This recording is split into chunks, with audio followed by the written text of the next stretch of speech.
I'd like to welcome each and every individual to Voices of Integrity podcast and Live GPS. And today we've got an interesting question from Dale. Dale, what's your interesting question about personalities? Personalities, when it comes, well, there's two different questions. Do opposites attract in personalities as well? Like a spouse, is it best to be opposite or is it best to have personal similarities? And the other question was in in business or in work, often it seems as the leader or the manager who gets promoted has a personality. They don't care what others think. They just run you over and they tell you what to do without any feedback, where the employee seems to be more the person that cares about the other person. Right, right. So let's, like the first one, we tend to like people who are like us, and we tend to fall in love with people who are opposite of us. And few. Um, so when we look at, when we look at, so if we look at the different personalities, if we look at the different personalities, the it's uh it's intriguing to see like the perceptions of personalities and how people perceive certain things to be certain ways, with them. And so the horizontal line is measuring assertiveness. So the pyramid and the wavy line, out of control, boring and not fun, that's going to be the driver and expressive. Less assertive are going to be the analytic and the amiable. And so then the vertical line is the upper part is going to be task, and the lower part is going to be people. So the analytic and the driver personality tend to be more task oriented, and the amiable and expressive tend to be more people oriented. So my wife is going to be very deep analytic or very deep amiable with analytic. So when you say amiable with analytic, her one would have been a ball and her one from the other quadrant would have been out of order. Could be that, or it could be she's a ball and a cube. So one, two, Yeah, one it could ball, be a two one, cube. two. Yeah. Yeah. Okay. Which I think I was more cube and then ball. Yeah. You're a double analytic with a double amiable secondary. And then for the other quadrant, I think it was It was either the out of same. order, out of control. It was same in both of them, except you did flip number 3 and 4 to these here. So 3 and 4, whatever they are, but very deep analytic, very deep amiable. So I'm going to be very deep driver with very strong secondary of analytics. I'm a driver analytic. My wife is an amiable analytic. And so the strangest thing is what people think of my wife is actually true with me. And what people think of me is actually true with my wife. But nobody knows it, not even our kids. Like she's going to come across as the most caring one. Nice. You meet her, you're just like, wow, she's a sweet lady. She's not. She just, I mean, when I say that 40 years of marriage, I mean, she can be like, so the amiable is super arrogant, super arrogant. They think there's a right way to treat people, just happens to be their way. Like Ben, you know him, our son.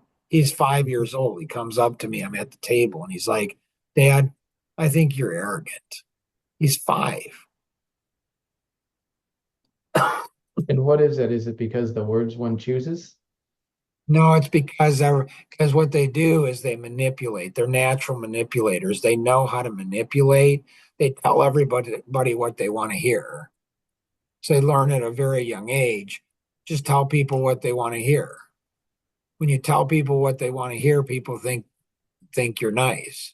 You're really not. You're just selfish and manipulative. So you're always nice to people. So the kids, they would say, if you want to feel good, go to mom. If you want to get something fixed, go to dad. So people think, if you ask my wife, who's more caring, you or Mark? I'm pretty confident she'd be, oh, for sure, Mark is. Mark's far more caring, far, far more caring. I just care in a way that often people don't like. So what's more caring? Telling people the truth or telling them what they want to hear? So That's a the amiable is the most stubborn of the four personalities. So the most stubborn of the four personalities. And they're just mean little buggers. Why is it though that people, like with the amiable, you tell them what people hear because of conflict with others, and I think I fall in that quadrant. Why is it that people don't like to hear the truth, which would be considered caring? Is it because that's not what is known, or Well, they just get offended? yeah, I mean, the driver is, I mean, I'm driver, so naturally Mhm. I'm going to think I'm the most misunderstood of all personalities. You can make an argument, where people think whatever they think. It's funny at John Nicholson. He was a guy at our church and he had three kids and he took over. We hired him and took over the Action Vision coaching. And he was an amiable. And after a month in working with Synergy, I mean, this is a church like my dad started. I was there like I was 13 years old when he started it. So I was there for 20 years. And so everybody knew me and everything. He after a month of working with us at Synergy, he said, Mark, it's interesting. Nobody at church knows who you are. I'm like, okay. He says, like, it's weird. People don't think you're caring, but you're probably the most caring person I've ever met in my life. I'm like, okay. And he says, what's weird is people think you don't care, but you really do. And people think I care, Mark, but I really don't. I mean, that's what he said. And he's a deep, deep amiable. So at least he's self aware. So Mhm. the amiable, I switched my personalities. Switched my personality for 2 years over to amiable. That was weird. You just told people what they wanted to hear. Yipper. How did And a that, bunch of other stuff too. how was that for you? Oh, so 9 months into it, the whole thing just stuck. I said I was going to do it for a year. So I said I was going to do it for a year as an experiment. What was the motivation? Number one was I noticed that people related to God based on their personality, which is strange to me. My dad's a pastor, and I'm like, that's strange that people relate to God in their personality. Like the analytic, they have these verses in the Bible they memorize and how God's a God of order and structure and everything like that. I'm like, okay. And the amiable, God is love and like he's loving and all this. And I'm like, huh. And then the expressive is like, God is exciting and outgoing, more Pentecostal type of churches. And, the driver's like a God judgment and order and sin and consequences. So everybody's relating to God in their own personality, which when you think about it is idolatry. Like God's just like me. What a coincidence. Oh, so I said, I wonder if I change my personality, if I'll change my view of God. So that was one of the motivations. Another motivation was to understand my wife and a number of my amiable kids. The number was, I said, I bet I'll be a better coach if I can go ahead and learn how to think like a lot of, like amiables. So there's a bunch of motivation. My whole life for the first 9 months just got ugly. Nothing worked. Like, we'd go out to a date and it's like, so where would you like to go for dinner? Oh, I don't care. Where would you? Oh, I don't care. I Yeah. don't. Like, I don't, Then you say something, then they're like, well, I don't like that. Oh, wait. well, no, because I'm the better amiable. I'm like, hey, whatever you want, where would you like to go? So it's just, so 9 months and it's just my spiritual life is crashing, my business is getting hurt, my marriage, everything's it's a disaster. It's just such a stupid test. So Ginger Ann was 11 years old at the time, our oldest daughter, and she and I went over to Russia. And so with about 30 other people, and she and Dave Libby, the leader of the group, they're the only two that knew me. Nobody else knew me. And so I had 9 months of amiable. See, I had thought I'd gone from, pretty tough, I guess, to the most gentle, nice, kind, compassionate person in the world. But nobody gave me any encouragement at all. Not one word of encouragement. My wife never said, I've noticed that you're really a nice guy. Like nobody, my kids, nobody, like not nobody at church, like nobody said anything. I'm working my tail off being amiable and nobody's giving me any encouragement. Really interesting. Yeah. Yeah. Like that's hard work. Like I wouldn't tell people how they're idiots and, I just wouldn't say anything. I'd just be all nice to them. And it's like, really?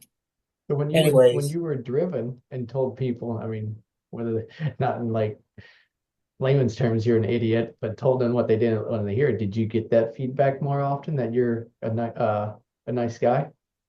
not really. No. Yep. So you No. just thought being an amiable that would happen? I don't know what I was expecting, you know? So we're over there and there was like $2,500 and I paid for my own trip. It was kind of a missions trip mostly. But there were people who gave money to, for Ginger Ann to go. And like there's all these, expressives and amiables and a few analytics, but mostly expressive amiables on the trip. And we're visiting like 20 orphanages. And all these people are talking about how we're going to change all these kids' lives. And I'm like, there's no plan. Like, if you don't have a plan, you're not going to follow through.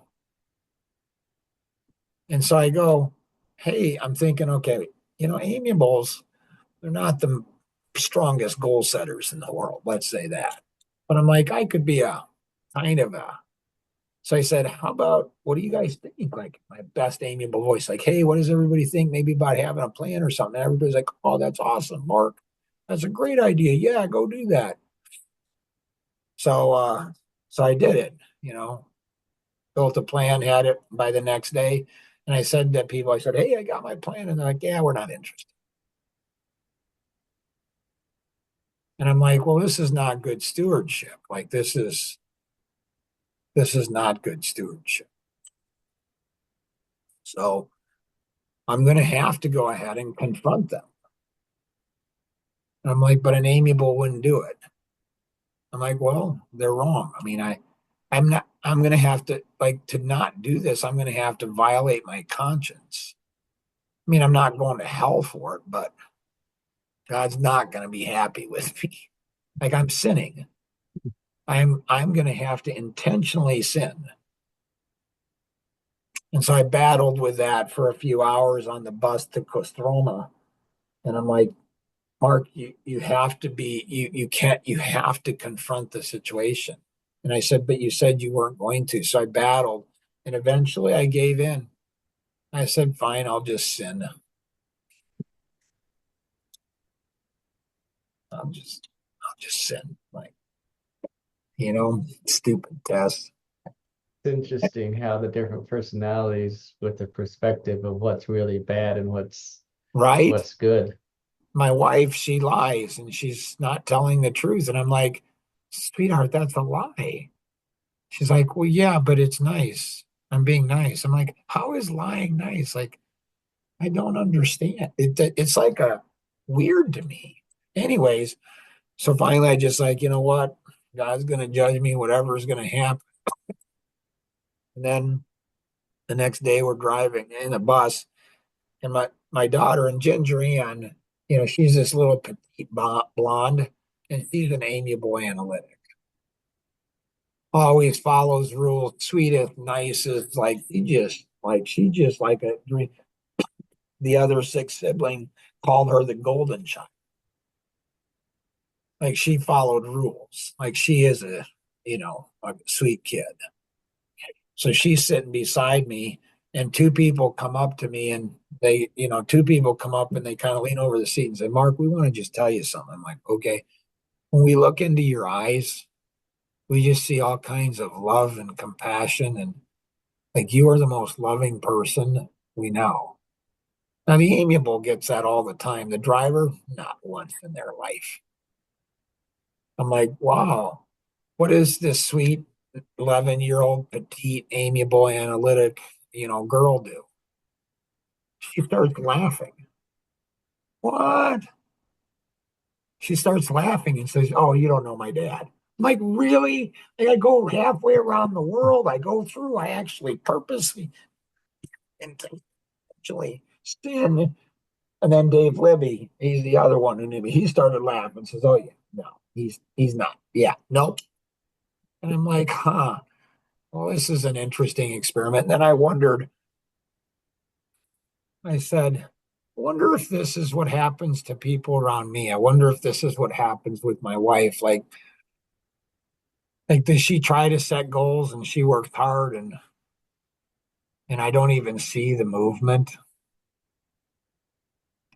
So are other people around me trying to go ahead and reach the strength that a driver have and drive assertiveness, make things happen, goals and profit speed, getting ahead? Are people trying to and they're trying to move and I don't even see them. I don't even notice. Like nobody noticed for 9 months. Nobody gave me any encouragement.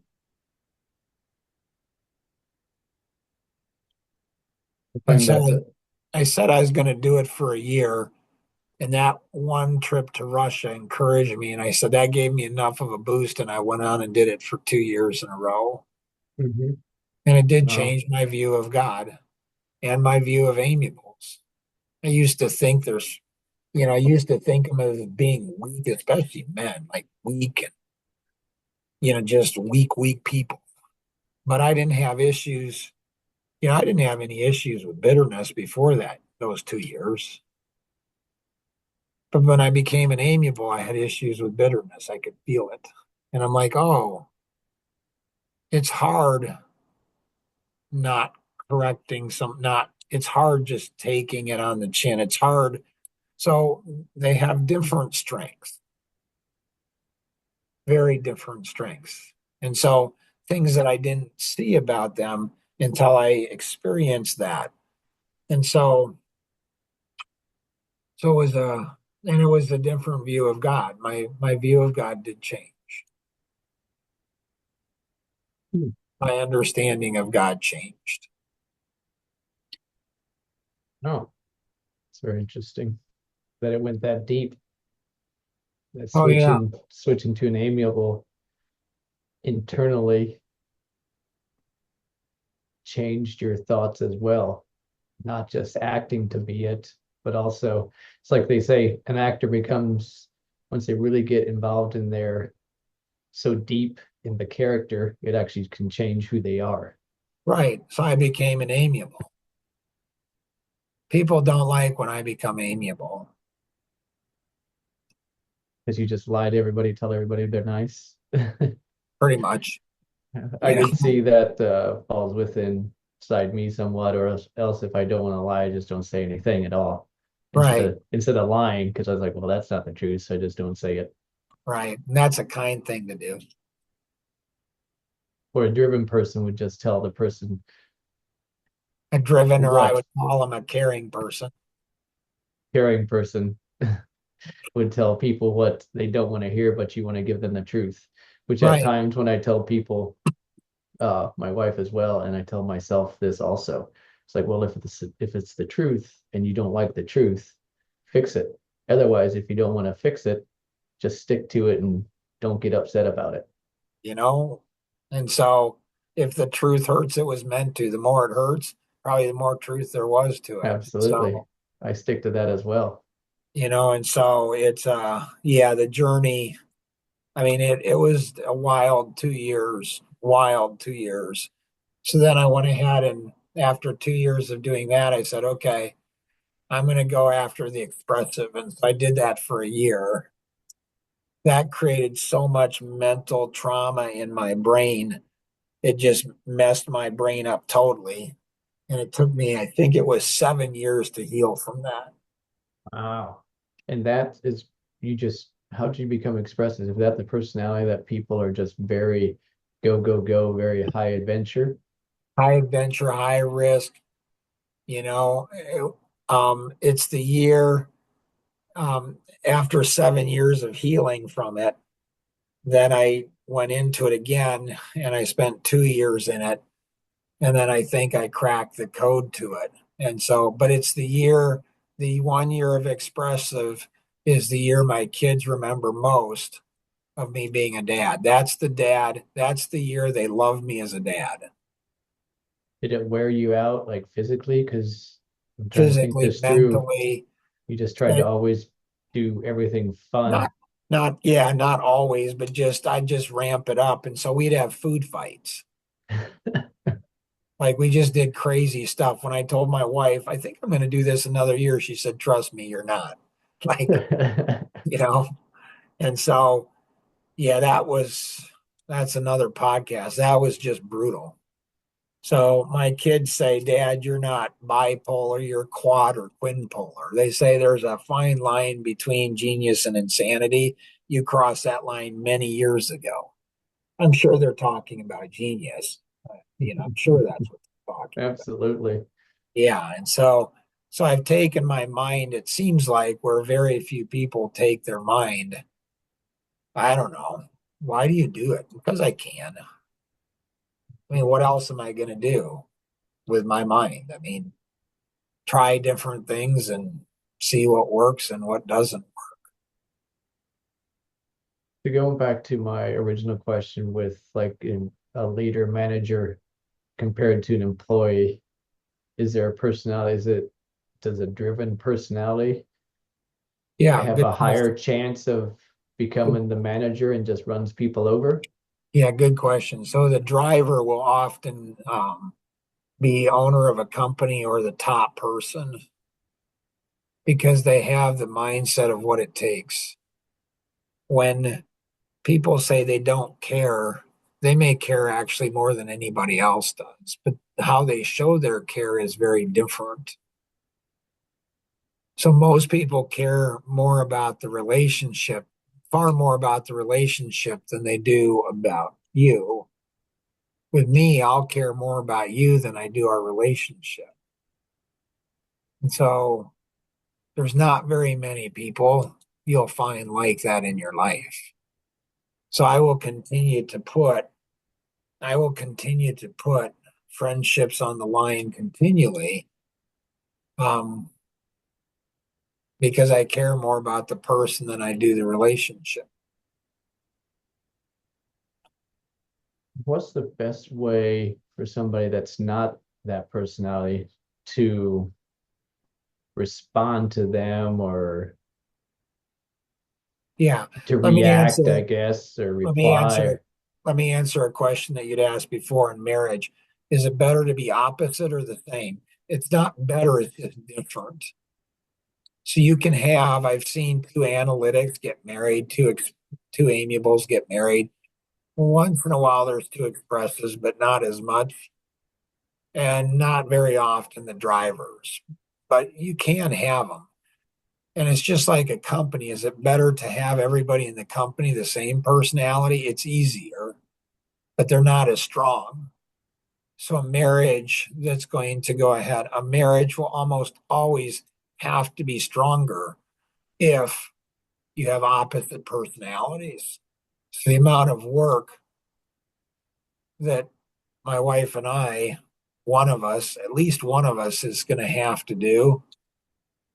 And it would be interesting to ask my wife. My guess is if somebody asked her who does more work, who works harder in the marriage, you or your husband, my guess is that she would say, "Oh yeah, my husband works so much harder in it."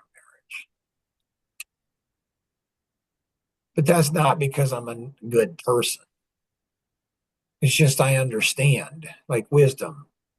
It's like if I'm going to accomplish what God's put me on this planet for, if I have a good marriage, then I have a better chance of achieving my goal. So it's not because, wow, he's better than his wife. It's not that at all. It's just I understand that I have to do that kind of stuff. Otherwise, I'm not going to be able to do this kind of stuff. Mhm. And so a manager can, you can have a manager that you think cares that doesn't. You can have a manager that you think doesn't care that does. You can have a manager you think is nice and they're not. You can have a manager who thinks they're mean and they're not. They can be totally opposite of what you think they are. And what is kind? And then you go ahead and then you look at this here and the time, when you look at time, um, here, perspective on time. So the analytic will be um, focused on the past. I saw that the other day. Can you explain that a little bit more? Why does the analytic, like when they focus on the past, are they So they trying tend to to? remember history better. They tend to like history and remember history. So they tend to go ahead and they don't, so they're a strong ego. They don't like to be wrong. So they're focused on the past and they know the history better than other people know the history of a relationship or a country or whatever, then they're safer in the past. But what's the purpose of the past? There's only two reasons for the past, actually. One is to learn from it, or two is to go ahead and have fond memories because of the past. It's the only reasons for the past. The driver will tend to focus in on the future. The future is going to be terrifying for the analytic because you don't know what it's going to be. So the analytic will stay in the past, the driver will drive into the future. The amiable and the expressive are going to focus in the moment or the short term, living in the moment. So I tend to be all about the past and the future. Living in the moment it's just non-existent for me. It's like, and very little, like I only like the past, like what, what did I learn from the past? Like, I don't want to stay in the past. I want to, like, like I'm at 60 years old. I feel that like Colonel, Sanders with Kentucky Fried Chicken. I don't know. He's in his 80s or 90s when he did most of his work. And so it's like all of when I look at my entire life, I'm like, are you kidding? Man, I could accomplish more in a year than I have in 60 years based on what I know. So So once Melissa Jason's wife, she's an expressive, big time, an expressive driver. So when she was a teenage girl, I said, "Hey, honey, Dad struggles with living in the moment." She just kind of giggled and said, "Yep." And I said, "Could you help Dad learn to live in the moment?" She's like, "Oh, absolutely, Dad." So I spent a whole year focused on how do I live in the moment.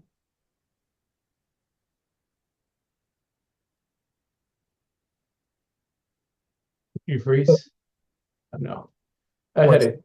No, I thought your camera froze. So with me being an analytic, I don't, and this is maybe my perspective, I don't feel I live in the past because I'm always preparing stuff in the future. I've like run a couple of personal businesses and save financially for the future, or else I'm looking to what can I do to be able to get to retirement earlier. So I feel like I live more in the future than I do in the past or the current. Is that not correct, or what is correct, or is it, I guess, is it not right or wrong? It is what it is. there's multiple layers, right? And so how old are you? 43. And so I'm thinking, why is he thinking about retirement? He's only 43. For me, it would be the time freedom. And And I would probably, knowing my person or knowing myself, I would probably continue working. But as I tell people, because as a financial advisor in the past, people are like, well, I don't want to quit working. I was like, well, I don't necessarily want to either, but I want to have the option to.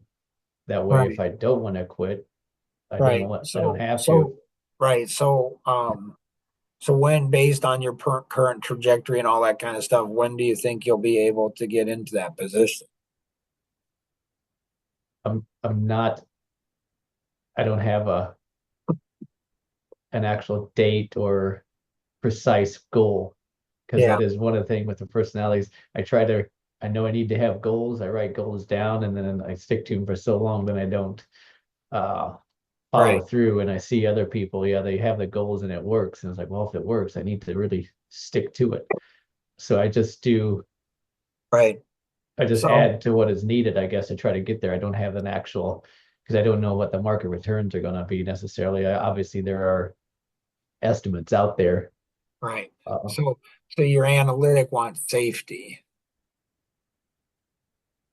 mhm, And so you're focused very high on safety. mhm. So when I was 23 years old, graduating from college, 3 degrees, I had 6 job offers coming out of college. And, the only one I knew I didn't want was anything in sales because I wasn't good in sales, didn't like salespeople, and all of that. And I ended up taking 100% straight commission sales, as a loan officer, mortgage loan officer. And we bought a house at the same time. And my wife, and decided to start a family. So she was 3 months pregnant. Wow. Obviously, that story worked out good. Otherwise, I wouldn't be here sharing it, or I wouldn't share it at all.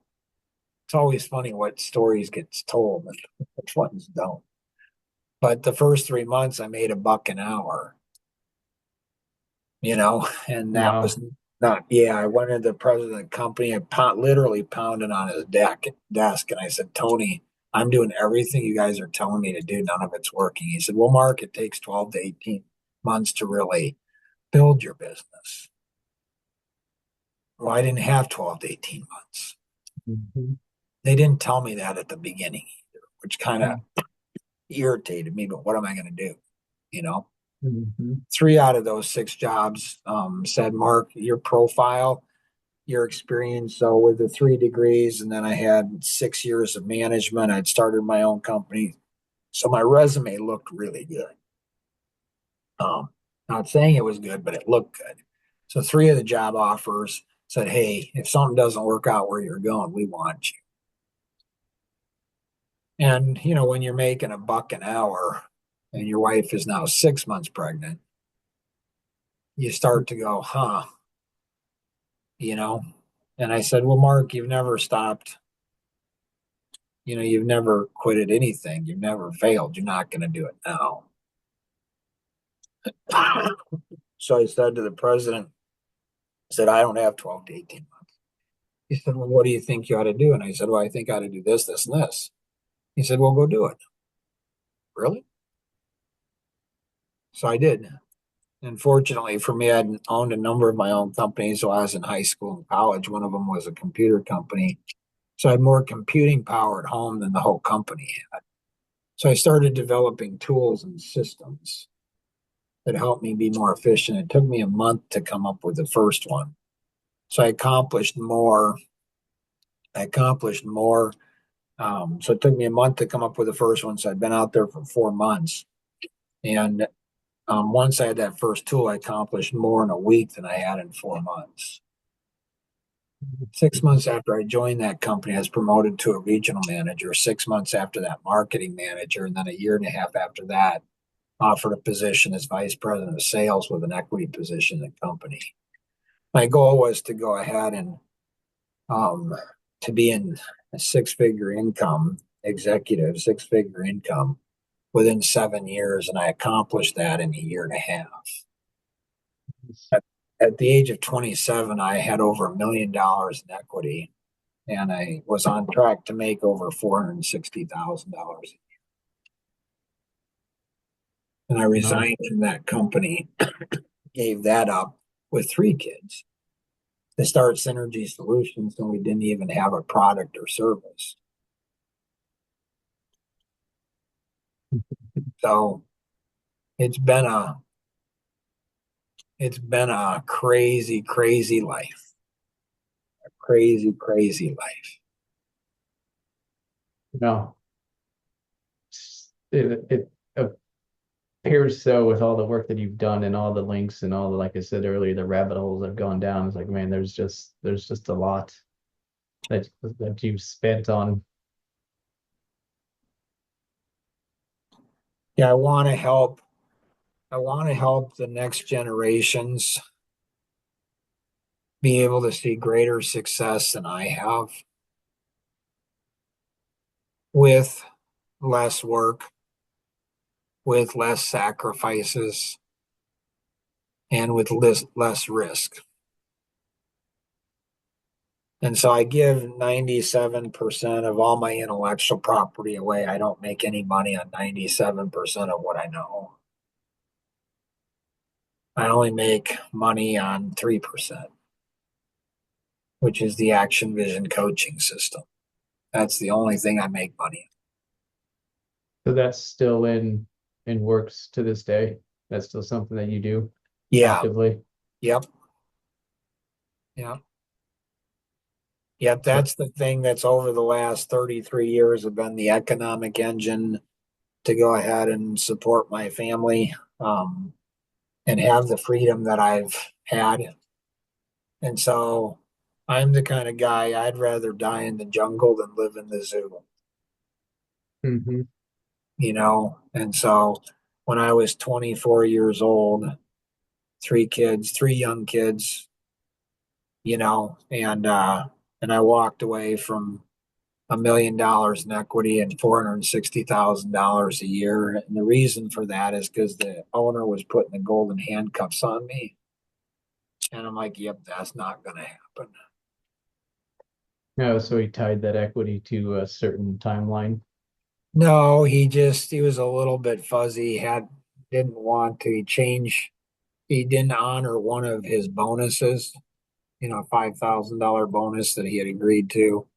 Didn't want to put stuff in writing, and so he's gonna string me along, kind of like Jacob, and Laban.